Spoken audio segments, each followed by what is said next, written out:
Have you ever wondered why people who own the least seem to smile the most? Think about it. Many of us spend our lives chasing a bigger house, a better phone, more money, and more success. We tell ourselves, once I have this one thing, I'll finally be happy. But then we get it, and somehow happiness slips away again. Now imagine a person who owns only a few robes, a bowl, and a place to sleep. No expensive car, no luxury watch, no social media fame. Yet they wake up every morning with peace on their face. How is that possible? What do monks understand about happiness that most of us don't?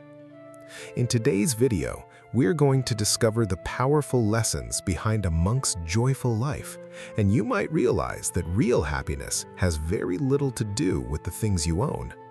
Let's begin.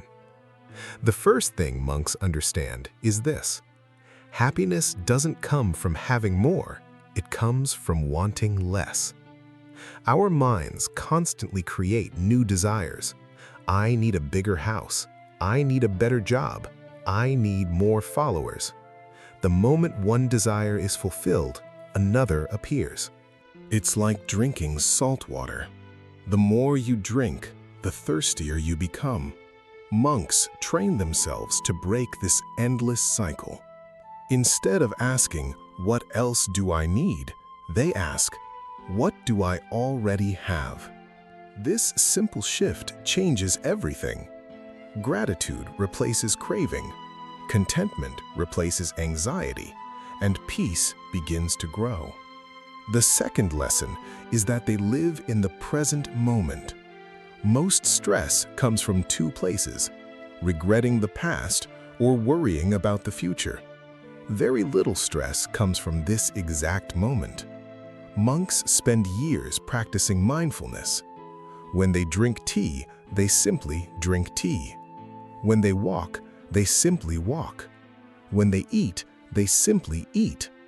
Their minds are not jumping between hundreds of unfinished thoughts. Because they are fully present, even ordinary moments become meaningful. And that is something every one of us can practice. The third lesson is surprisingly simple. They don't compare themselves with others. Today, comparison has become a daily habit. Someone has a bigger salary. Someone travels more. Someone looks happier online. But comparison steals joy. Monks rarely measure their lives against someone else's. Instead, they focus on becoming a little wiser than they were yesterday.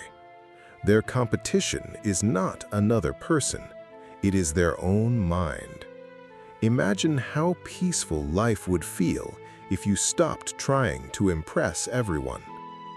The fourth lesson is that they understand that everything changes. Nothing lasts forever. Youth fades. Money comes and goes. Relationships change. Even happiness and sadness are temporary. Instead of resisting change, monks accept it. Acceptance doesn't mean giving up. It means understanding reality instead of fighting it. When you stop expecting life to stay perfect forever, disappointments lose much of their power. The fifth lesson is one that many people ignore. They value experiences over possessions. A new phone may excite you for a few weeks. A new car may feel amazing for a few months, but eventually both become normal. Monks find joy in a sunrise, a conversation, helping another person, listening to birds, sitting quietly beneath a tree. These moments cost almost nothing, yet they often create memories that last much longer than expensive purchases. The sixth lesson is they simplify their lives. Modern life is full of noise, notifications, advertisements, endless choices, constant distractions. Every decision consumes mental energy. Monks remove much of this unnecessary complexity. Fewer possessions, fewer distractions, more clarity. The simpler the outside becomes, the calmer the inside often feels. The seventh lesson is they serve others. Many studies have shown that helping people increases happiness.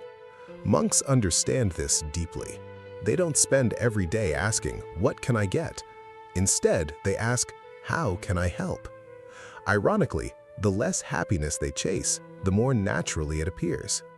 Sometimes, the fastest way to feel better is to make someone else's day a little brighter. Finally, monks know one powerful truth.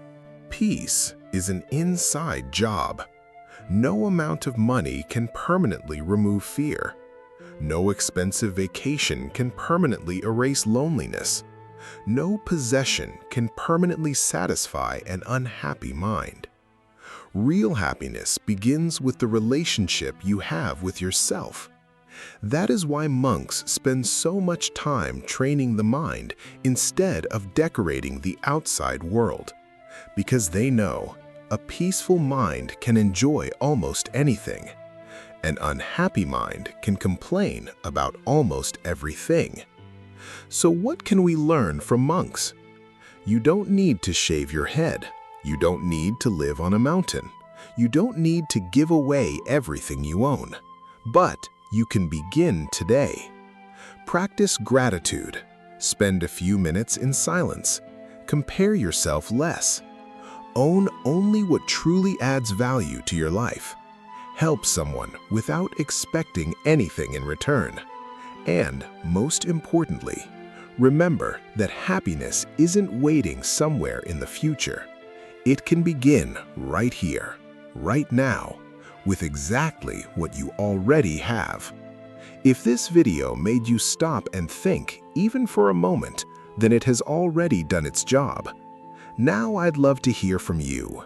What is one thing you could let go of today to make your life simpler and happier? Share your answer in the comments below.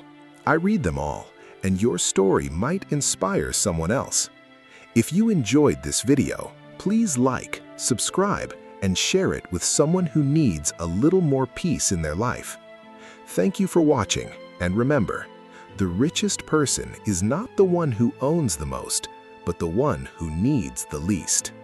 I'll see you in the next video.